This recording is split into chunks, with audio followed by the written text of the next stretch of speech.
This is a brief tutorial on how to complete a CLC card log and Comdata card log. In order to complete these weekly logs, you need to access the PDF Expert app. Once inside the app, you want to open the mailbox with your name on it. Inside of the mailbox, you want to choose Weekly Forms to Complete. Inside of that file, you want to choose Blank Weekly Forms. The first file is called Comdata and CLC log. That's a blank copy of the log we're going to be completing.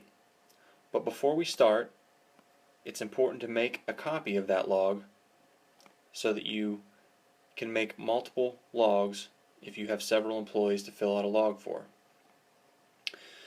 To make a copy of this, you need to select the Edit button in the upper right corner, and then you want to select the file that you're wanting to make a copy of. Then choose the Copy button. It's going to ask you where you'd like to store that copy, and we're going to select the same folder in which we're working currently, which is the Blank Weekly Forms folder. Once you see the check mark next to that folder, select Copy in the right corner, and you can see that we've now made a copy of the Comdata and CLC log.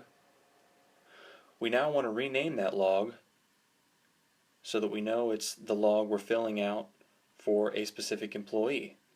To rename it, press the Edit button in the upper right corner, and next to the file name, choose the box with an arrow coming out of it. You'll then be given the option to rename the file. We're going to delete the word copy and replace it with the name of the employee that the log is for.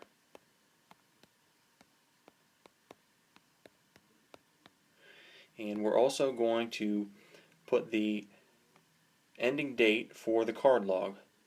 Card logs run the same as pay periods. In this example, we're going to fill out a card log for March 2nd through March 8th. So we're going to put the ending date of the card log, which is 3/8/14. It's important that you use dashes in your date rather than slashes. If slashes are used, the file name will not be recognized when it's opened on a computer. Once you've changed the file name, you want to choose Done in the right corner, and you can see that the new file name is Comdata and CLC log Ty Pritchard 3-8-14. We can click the Done button at the top, and we're ready to start filling out the file. Let's go ahead and open that file that we've renamed. And the first thing to fill out is the name of the employee for the log.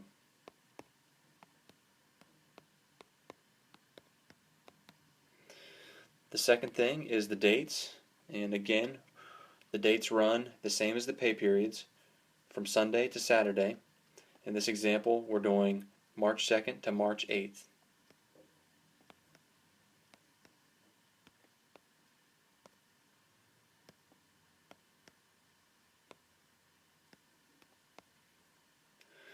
Okay, we can go ahead and begin filling out the information for any purchases that we made.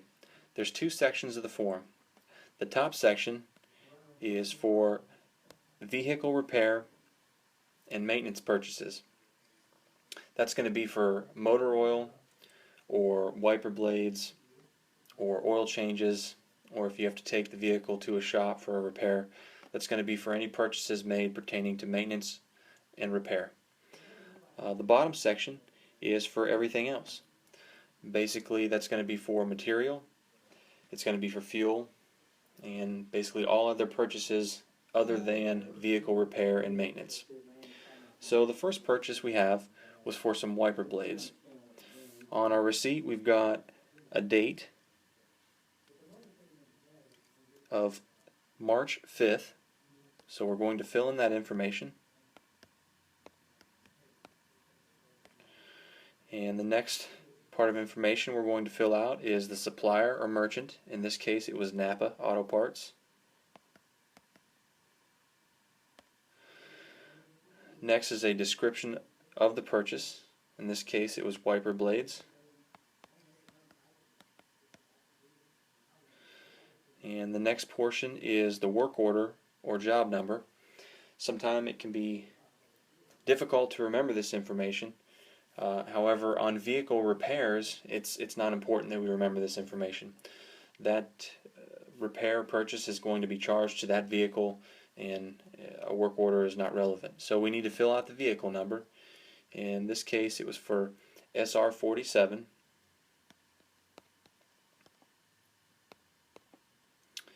And we're not concerned with the job cost category. That's something that we'll fill out once the form makes its way into the office. We do want to fill out the amount.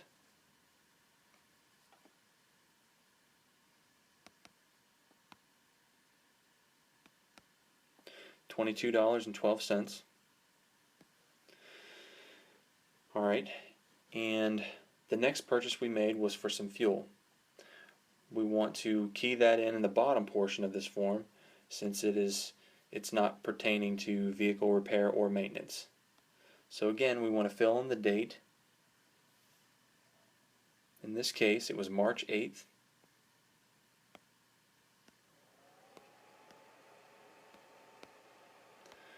And the merchant was Travel Plaza.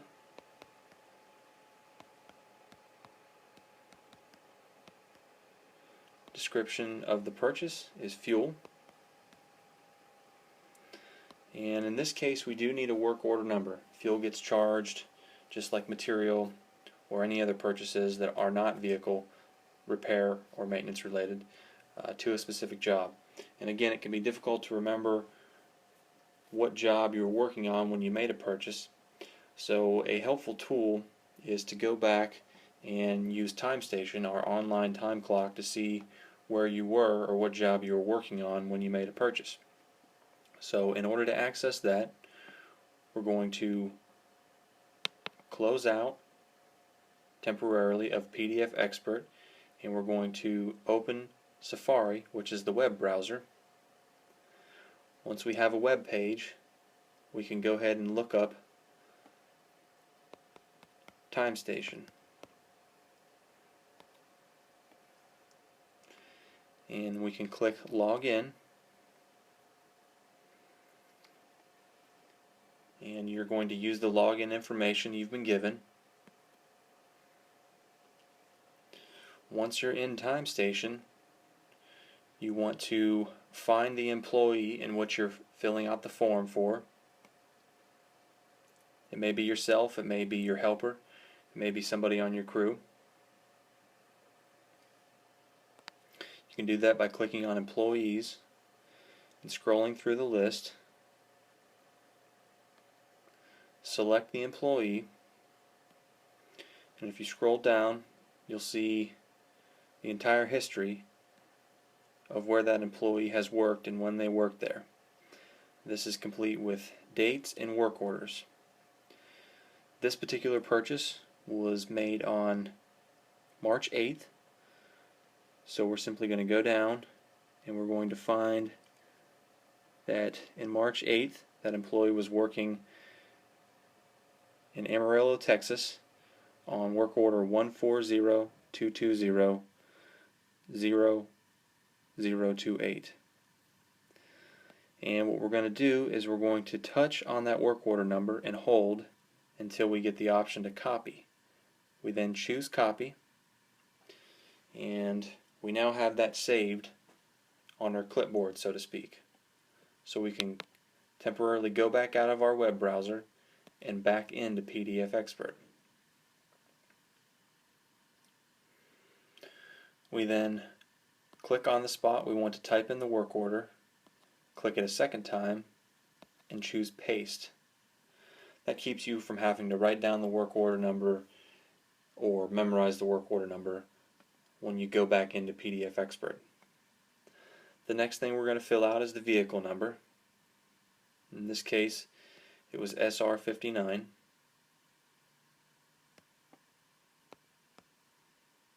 And again, we're not concerned about the job cost category. That's something we'll fill out in the office when the form makes its way in. We do need to fill out the amount. In this case it was $75. And the process is exactly the same for any other purchases you made during that time period. The next thing you want to do is attach the receipts for these purchases made. I've already taken photos of the receipts with the camera, so what we're going to do is insert a blank page where we're going to paste in the receipts. To insert a blank page into the document, we're going to choose the button at the top with 4 squares.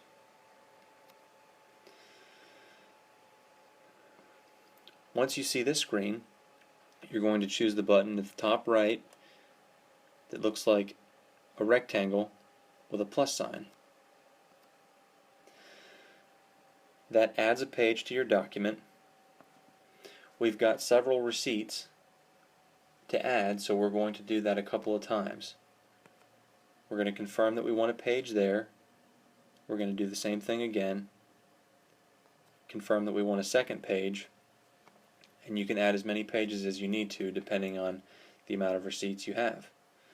We're going to stick with 2 pages at this moment.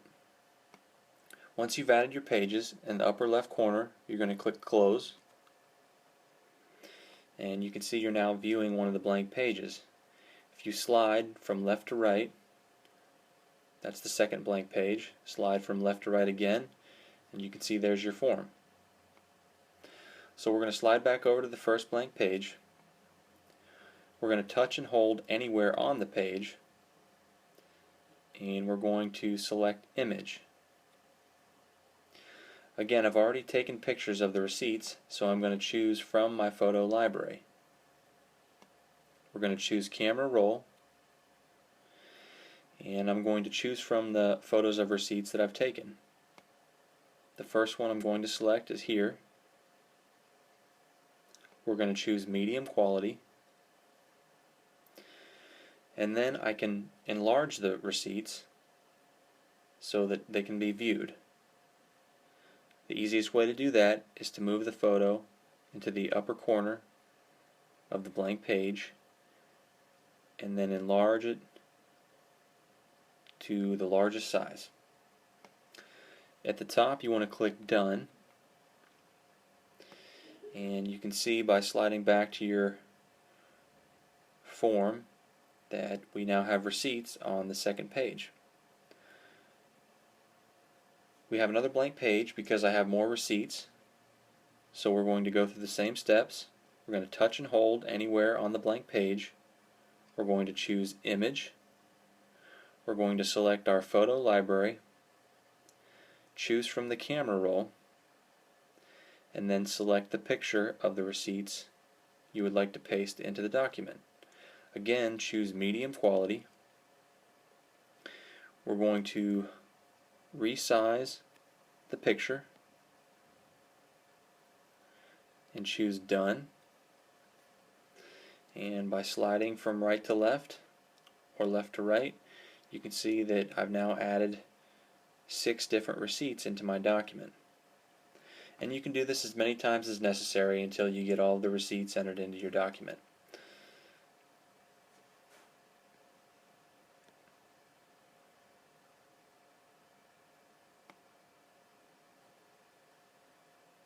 The next step is to fill out the CLC portion of the log. If we slide over, you can see that we have a CLC log that's a part of this file, and the process is fairly similar to what we've done so far. When you use your CLC card for hotels, occasionally they'll give you receipts and other times they will not. If they don't give you a receipt, it's important that you enter in the check-in date, the motel name,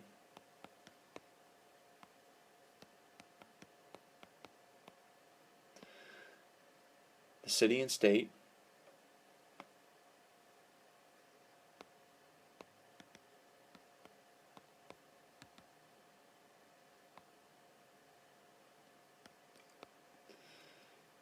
and again the work order number.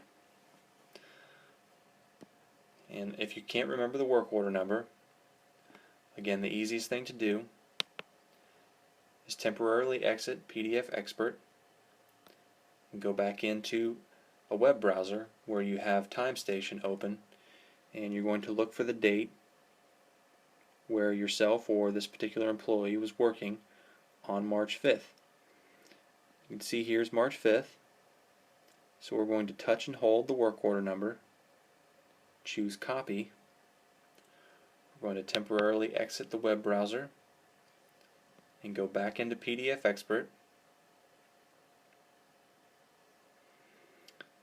You're going to simply touch 2 times where you want to paste the work order number and choose paste. The last piece of information is total. If you didn't receive a receipt, you won't be able to enter the total. That's fine. However, if you did receive a receipt, go ahead and enter the total. In this case, it was $76.38.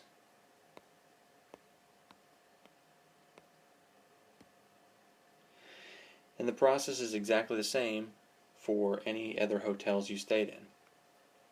If you did receive receipts, the process is the same for including them in the file. We simply go up to the top and we're going to choose the button with 4 squares. We're going to choose the button with a rectangle and a plus sign, and we're going to add a blank page, and then we're going to choose close in the upper left. And here's our blank page. So again, we're going to touch anywhere on the page and hold until you get your options. You're going to select image, photo library, camera roll, and again I've already taken a photo of the receipt from the hotel, so I'm going to choose that photo, select medium quality, and we're going to resize just like the others. Select done, and you can scroll over and you can see that you've got the information entered for the card log use for your CLC card, and you've got the receipt for the hotel. And just to give you an idea, this is what a card log would look like with multiple purchases filled out. So the next step is in the upper left corner. You're going to go back out and you want to move the completed card log into the completed folder. Currently we're in the blank forms folder. So we're going to choose edit in the upper right corner. We're going to choose the file that we want to move. We're going to select the move button, and then we're going to pick the folder to move it in. In this case we want to move it to completed weekly forms. Once you see the check mark next to that folder, select move in the upper right corner, and we're still in the blank forms folder, and you can see it no longer has our completed form. If we go back out and we go into our completed weekly forms folder, you see the completed file in the folder. And that's it. That's all you have to do to fill out a Comdata card log and a CLC log.